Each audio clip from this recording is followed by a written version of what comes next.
perfect, absolutely gorgeous weekend.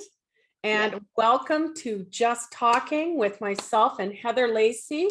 Have you been enjoying the weekend, Heather? I had a show yesterday, so I was outside in the sun for the whole day. Got a little burnt, so I was pretty good. Didn't get too burnt, but missed a spot with the suntan lotion, obviously, or the sunscreen. I mean, I think that doesn't happen once a year where you get like fingerprints where you can see. Exactly. I have the little strip, right? I just missed that little strip from where the shirt fell down, and yeah. So that was promoting your Lazy Cat oils, right? Your essential oils. Yeah, I was down at the Roncy Flea. Yeah. Good for you. And myself, I got to harvest my garden yesterday. I brought in my one perfect cabbage, which is just my pride and joy, my onions, strawberries. And these strawberries are better than anything I've seen. Oh, and they taste so good that I had to eat them all yesterday. Yeah. So that's just an aside. And I know there's many of you that are out enjoying this gorgeous weekend. And this has got to be, personally, as a summer, I think we've had some really great weather, and it's a wonderful, it's just wonderful to have a beautiful, sunny, wonderful on the weekends, not just during the week when not everybody can enjoy them. So today we're talking about a topic that's near and dear to Heather and my hearts, and that is the emotional impact of incomplete relationships. So one of the greatest griefs that we have is when I'm going to say the magic phrase, when we wish our past was better, different, or more. Yeah. Right? Or where we wish, I'm going to say, the experience was better, different, or more. Exactly. What do you think about that? No, I think that's very true. I think that's very true. I mean, we can take it right back to your garden experience, if you want, because you got a chance to harvest all sorts of stuff, which was great. But I know that you had some stuff get taken from your garden, and I'm sure that on some level, you're annoyed, you're frustrated, that's one of those things you wish was better, different, or more, right? You wish that hadn't happened. You wish it had been different. You wish, and that happens in everyday situations as well as the big situations, right? We all have those moments throughout our life that we look back on and say, oh, I wish I'd done something differently. I wish there had been more time with this person or in this experience. I wish that I had a different result from whatever happened or from the relationship. And I think that's just human nature, right? That's normal. We all have it, right?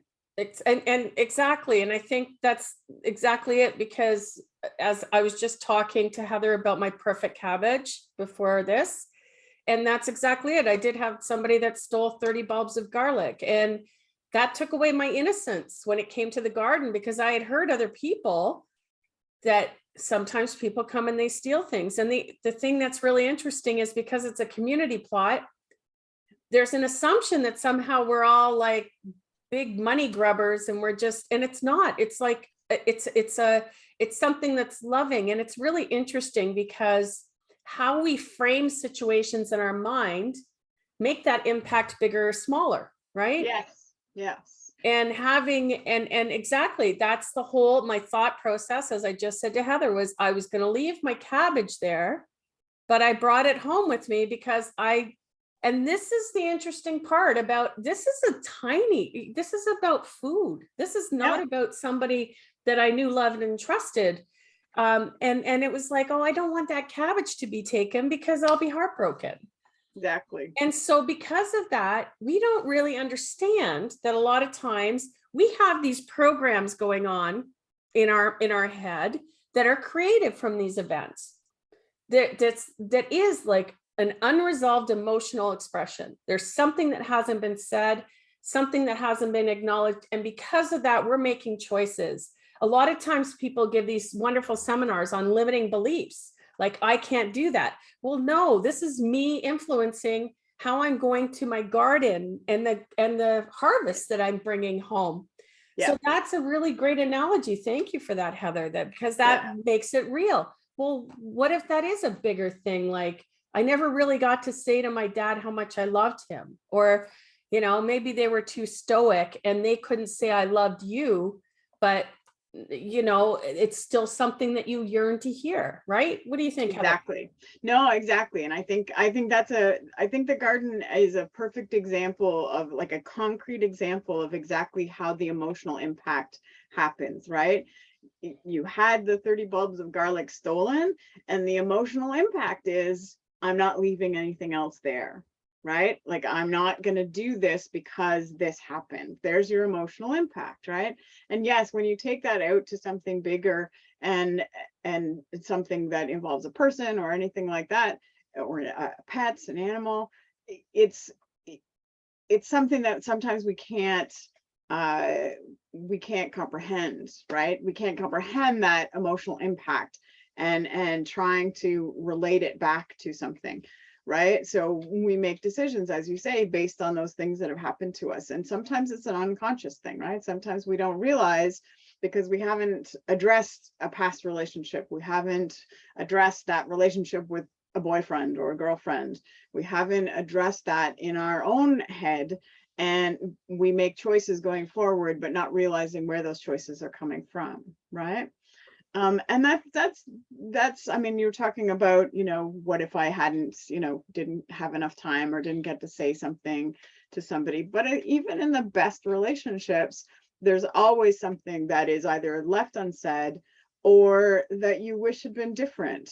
And that is often the going forward side of it, right? If it's a great relationship, and even if everything was wonderful and the person, you'd had a great relationship with them, they died in their old age, you said everything you needed to say to them, there's still moments in your life where you wish that person was still there, or you wish you could tell them something, and they're not. And you don't have it wasn't a negative impact relationship, but the emotional impact of that relationship is still there, and it's still going forward. And I think, one of the perfect examples, and because I was talking to somebody about the pet loss program, and they were talking about, oh yeah, they chewed my shoes. So when we have an animal die, when we have somebody important to us die, we like to call it the enshrinement or bedevilment, right? Yeah. And so that's where, even as the dog, right? Even as you had a dog or a cat. I mean, God, when I had my cats, one was black, one was a silver gray tabby. So my living room was black and white, black furniture, because it wouldn't show the one cat's fur. And my bedroom was like a floral white, so I wouldn't see the gray cats. And so that's just an example that we can love them dearly and the emotional support that they give us. But that doesn't mean you could say, man, you shed. I had cat hair coming out of my food, and the number of people, and it becomes more loving, that it's like, oh, look, I still have that. I still have cat hair. Oh, look, they're still here. So that's, that's also something that's like, oh man, sometimes you can just be a lot of work. And that's okay to say that too. It doesn't make you a bad pet owner or a bad parent to fur babies, as people would call them. It does, however, as in my case, it influenced everything that I did when I had those two animals, right? And when I had them leave my life, because I didn't have them when they died, other people did. Like, I couldn't keep them. That was just as hard as having that pet die for me. I cried for days. I cried for, again. But I think that that's also another interesting part, is that just because, as you said, we have a great relationship, it doesn't mean that there aren't some things that still drove us crazy. And for some reason, because we don't look at death as a normal part of a cycle, or we don't look at the end of, and how I like to say it is that all our relationships end on this plane, on this physical plane. Yeah. In this, manifested experience, whatever you want to call it. it doesn't mean that the effects, even if it's, you can meet somebody at a bus stop and have just an awesome laugh because some event happened and it was like, oh my God, and it will pop up in your mind. You know, something will happen and it's like, oh God, I remember that. Isn't that weird? I spent like half an hour with this person and I still remember it. So, you know, the whole thing is that I think that a lot of what we, or how I have learned my coping, I don't even know if it's a coping mechanism, but the way that I view life is whatever experience I have with you, I want to remember it as clearly as possible. And by that, I mean, with nothing else involved, so that when that memory can come back, if that's going to be one of those life, you know, one of those experiences that stay with you for life, then it's going to be clean, right? It's going to be clean. Right. It's going to be this moment.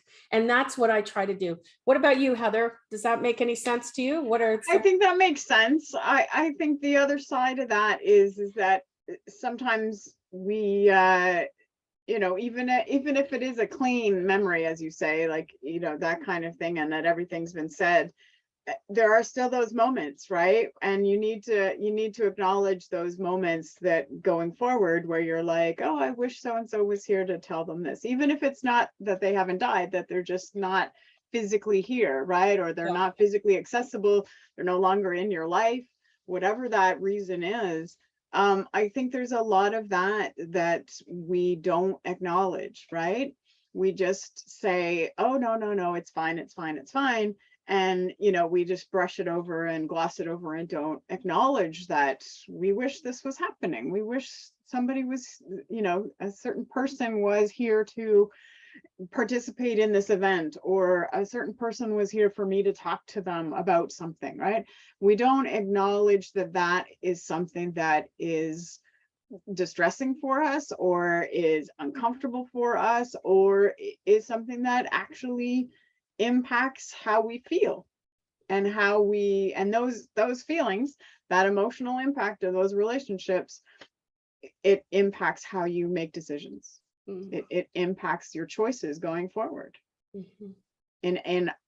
in all sorts of things, right? Just as you say, it could be a small thing that you're choosing, but it can also be a big thing that you're choosing, right? And sometimes it's unconscious, but sometimes we consciously do it, right? We feel like, especially if somebody's died, we feel like we shouldn't say anything bad, or we shouldn't acknowledge that sometimes they were an annoying person, right? Like, you know, because nobody's perfect, us included.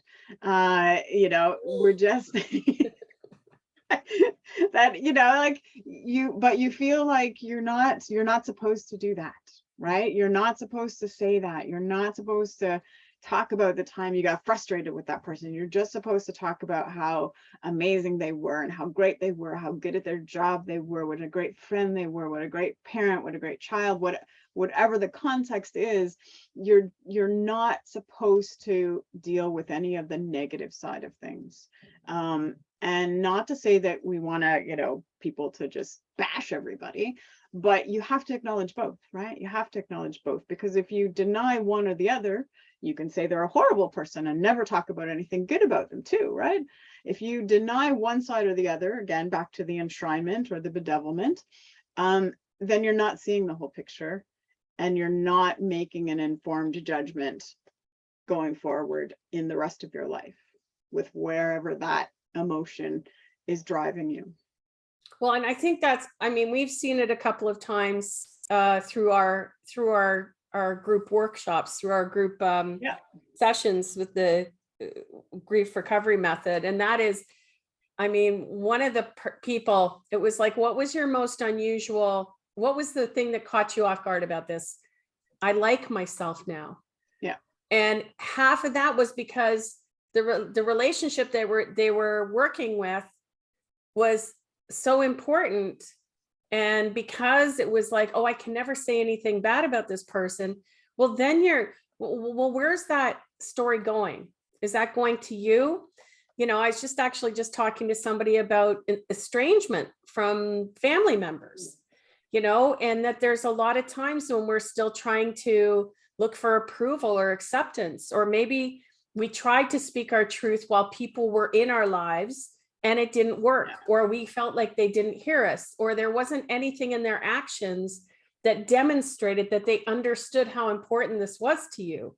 Right. And the thing is that whether or not that's the truth in that moment, it still needs to be acknowledged above all, not forgiven or accepted or anything, acknowledged. Because if that's something that's causing you a twang in your heart, not a country song, I just like a little ow, like if that's causing you something that creates any tightness in your throat, in your heart, in your stomach, like, oh, here we go again, then there's something that needs to be said. There's something that needs to be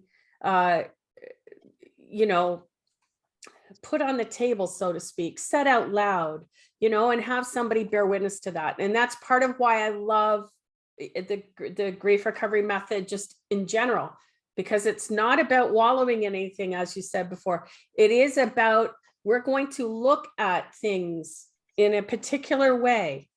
And from that bird's eye view, you want to be able to see, and actually just as you said earlier, Heather, be aware that you're making a choice that's not coming from your heart. Exactly. Yeah. Right? Yeah. Yeah. I agree. And I think, you mentioned that we see a lot of that in our classes, but I think both you and I can attest that for ourselves, we've seen a difference, right? Like doing this and taking that external look and realizing where things are coming from previous relationships, and even current relationships with people that are currently in our lives, that whether we've looked at through the GRM program, it has changed how we currently live our lives, right? And how we currently make decisions. And that happens every time we look at a relationship, right? Every time we look at something that's happening or has happened in the past in our lives, it gives us a new insight into ourselves. And by taking that time to look at that and to look at it in a very structured way, that's what I love about GRM, is that it's a very structured process, right? It's very concrete, structured set of steps that you follow. And I think that makes it really not easy, but simple in terms of how to take a look at those relationships and how to break them down. And I think that is one of the best things for me, is that it just gave me that ability to look at things, to see some of the patterns that had developed in my life, and to realize where they came from initially, and to make that and to complete those relationships from way back in my past. And that has informed how I make decisions now about stuff in my current life, right? It's just like, no, you've done this before, and you've done this once before, and you've done it and you see that pattern, and you're just like, oh, wow, okay, I had no idea that I was doing that. And where did that start? And where did that come from? And what do I need to do or say to finish that? And not to say that you need to say it to somebody else, almost never. As you say, it just needs to be acknowledged, it just needs to be said and heard. Mm-hmm. One of the great things I love is that quote that grievers don't need to be fixed, they just need to be heard. Mm-hmm. They need to be listened to and understood. They don't need to be fixed. And that's, I don't feel like anybody needed to fix me, but by being able to take a look and to vocalize some of those things about how I was processing stuff, it made me realize and made me figure out, oh, this is why I made that choice, and I need to make a different choice. Well, and getting back to the garden. So the other thing about incomplete relationships, we're not just talking about death. It's like, both Heather and I have done live people. Yep. With our relationships, I've looked at my old house. And I'm looking at that old house because it's been bulldozed. And now recently I went back, and it's going to be one of those monster homes that takes up almost every inch of the land that it's on now, which is great. I mean, they bought the house, that's what they can do with it.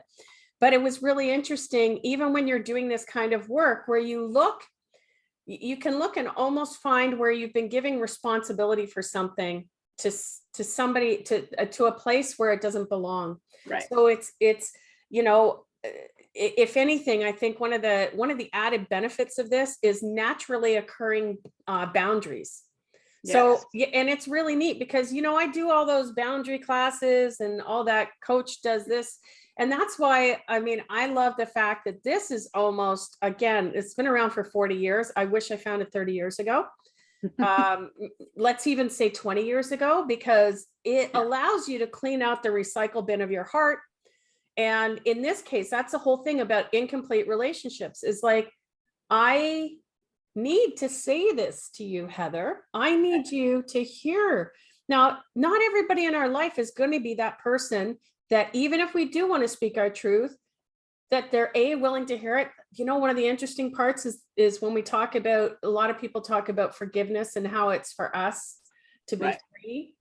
But the interesting part there is that, you know, a lot of times it's up to, you know, we have a movie playing in our own head. We need to understand that we're the director of this movie. So it's not up to us to do things because society says this is what we're supposed to do. And that's, as you said, this is a set process, and it has a process and an understanding that you're of the lens that you're looking at. Now it's all, we all look at it through our own eyes and through our own experience, but it's a lens. And so it's like, here's where we need to look.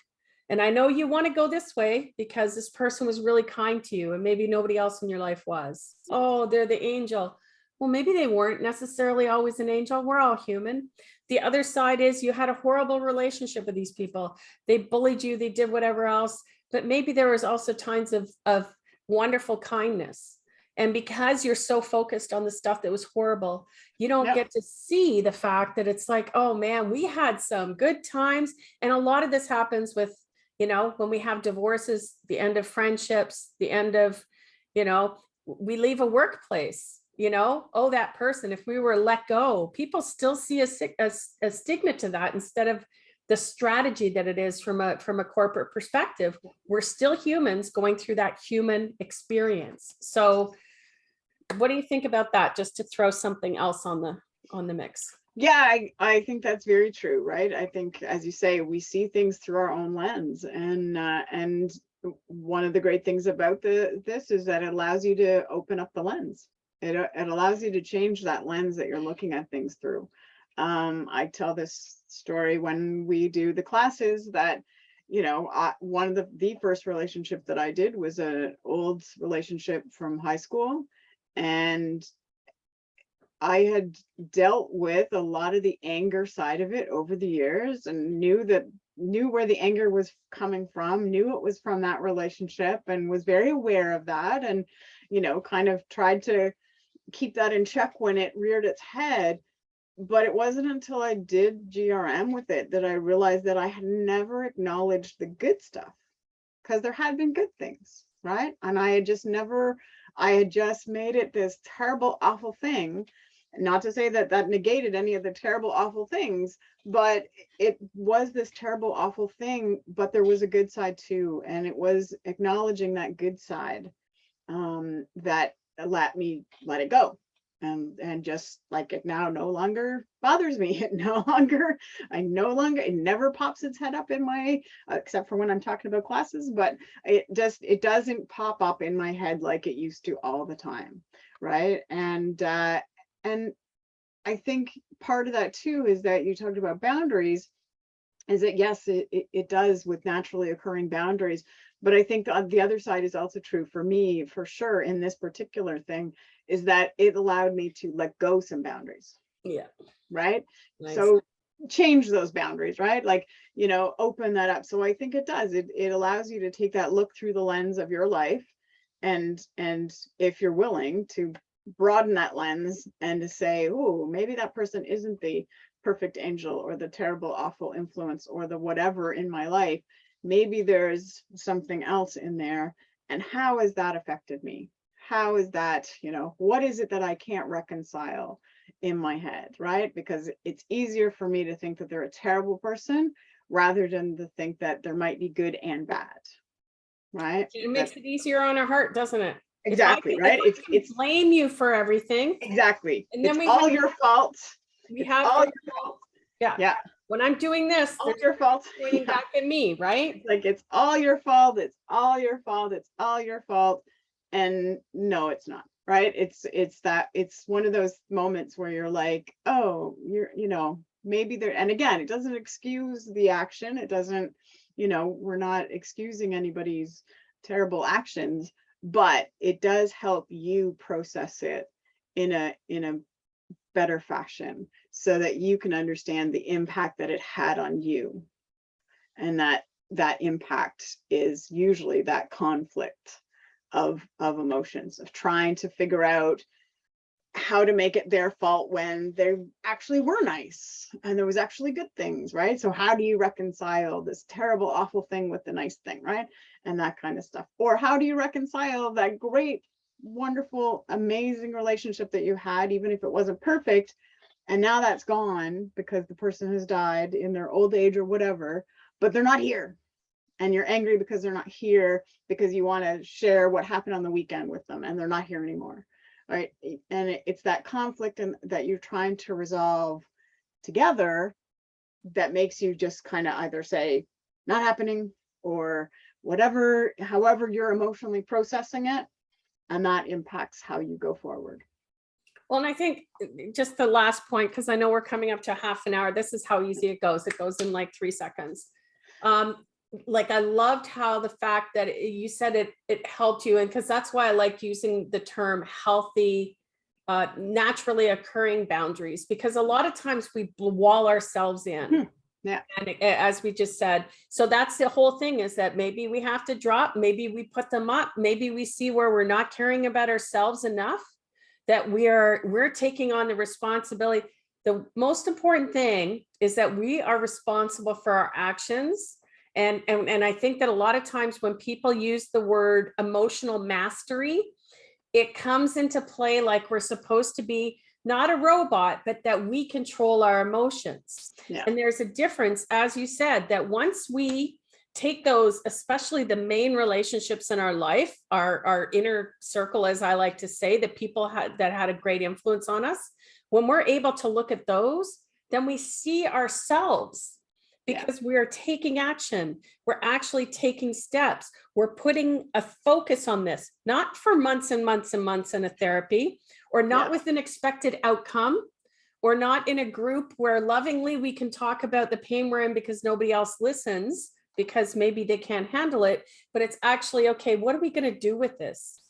Where am I going to start expressing what's in my heart? So I think that that's, again, all of that, because there are people that are, maybe we've been around and they're emotionally stunting, or they don't allow us to be who we are. They don't accept us. So we feel like we still have to change who we are.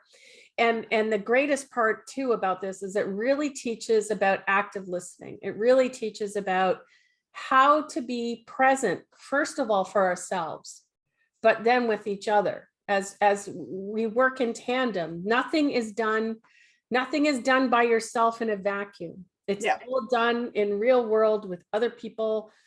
And you see how truly alike we are. We all feel pain. We all have loss. We all, you move from one house to another. You move from, you remember that great pool we had in the backyard? Or you remember when I used to go for this walk? I loved this tree. And you go back and that tree is no longer there. So, the thing is that we need to be able to, I find this is a great balance, to be able to be present. And when you get that tweak in your heart going, it's like, that's exactly as you pointed out. I don't want to leave my cabbage overnight, because if it's not there tomorrow, I'm going to be heartbroken. Yeah. But the difference is where that came from. Exactly. You know what's informed that decision. And I was consciously talking it out through that. It's like, I'm not going to leave this, because I know if I leave this, and I'm still feeling that, they even came back and they took the nozzle and they took another piece of hose. I don't know who these people are. and it's not about the stealing. It's about the fact that, okay, this is something. How am I going to process that and integrate that into my life? Are we going to get a fence tomorrow? No, but I did take my cabbage home and it's beautiful. I'm going to post a picture of it later on today because it's gorgeous. And I ate all the strawberries and I've got my onions drying and, Nice. you know, and overall, you know, I think the thing is that when we hold on to our pain, for whatever reason, it just puts schmengi on the lens. We just can't see clearly. And we don't realize until we actually take the window washer, right? Exactly, right? Yeah. Until we clean our lenses, we don't know. So true. Oh, I feel wonderful. So thank you very much. This is us. Look at us. That's half an hour right there. I hope you guys enjoyed just talking today. If you're interested, we have the GRM method. We're starting September 12th. We're doing the 8-week grief recovery method. It's a group program. And if you want to sign up, just get in touch with Heather and myself. And now's the time to get on the list because it's less than a month away. I know this is the end of summer, so things get busy, but we'd love to have you along.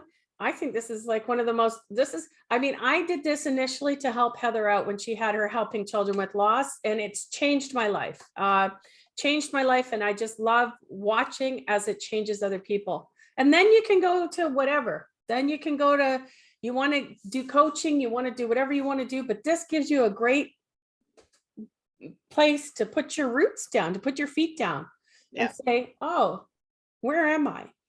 And maybe one day I'll leave my cabbage overnight, but it wasn't today. So have last words? I think that sums it up brilliantly. So that's great. I think we all need to take a look at ourselves and figure out why we're making the choices we make. Exactly. Great. Okay, so next week will be Aisha and myself, and actually Mike Shorman's coming in next week. He's supporting jack.org, so he's coming in. This is his 5th Great Lakes, so maybe we'll see you down there next Saturday if you're in Toronto. I sound like a radio host or something. So anyways, and Heather and we're off for the night. I'm going to go out and have a walk again on this beautiful sunny Sunday. I hope you all much love, have a great week, and we'll see you next week.